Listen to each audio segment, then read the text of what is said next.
The woman that he Chappelle allegedly speaks whistled about at the death of the woman admitted who on falsely her accused deathbed Emmett Till that she causing his lied death. in her court testimony. Legend has it, he was in front of a convenience store hanging out with his cousins, having a good time, and a white woman walked out of the store, and he thought she was pretty, and he said, "Bye, baby," not realizing that he had just made a fatal mistake. 4 days later, a group of adult white men burst into this family's home and snatched a 14-year-old boy out of bed in front of his family that was powerless to stop them, and he was never seen alive again. His name was Emmett Till. They found his body maybe a few days later. It was in a creek, tied to a wheel so it would sink, horribly beaten and bloated. Hideous. And lucky for everybody in America, his mother was a fucking gangster. She was.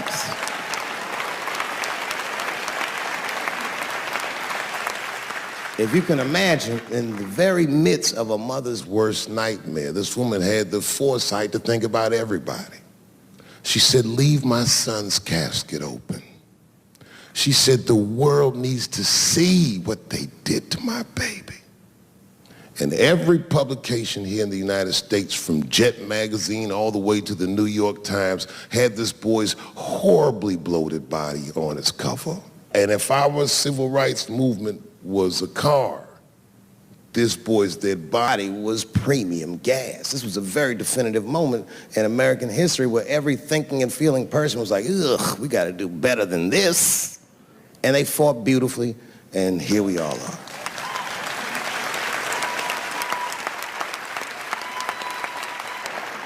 And the reason that I bring that up tonight and why it's relevant now is because less than a year ago, the woman that he allegedly whistled at admitted on her deathbed that she lied in her court testimony.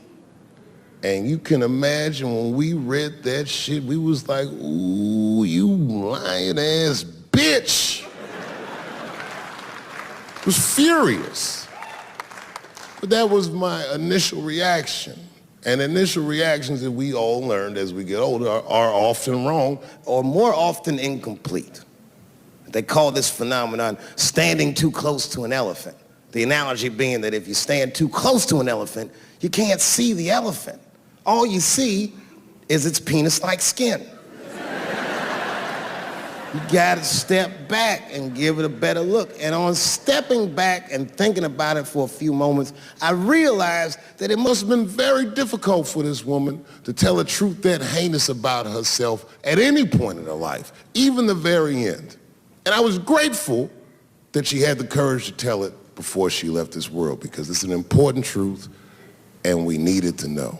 And I said to myself, well, thank you for telling the truth, you lying ass bitch.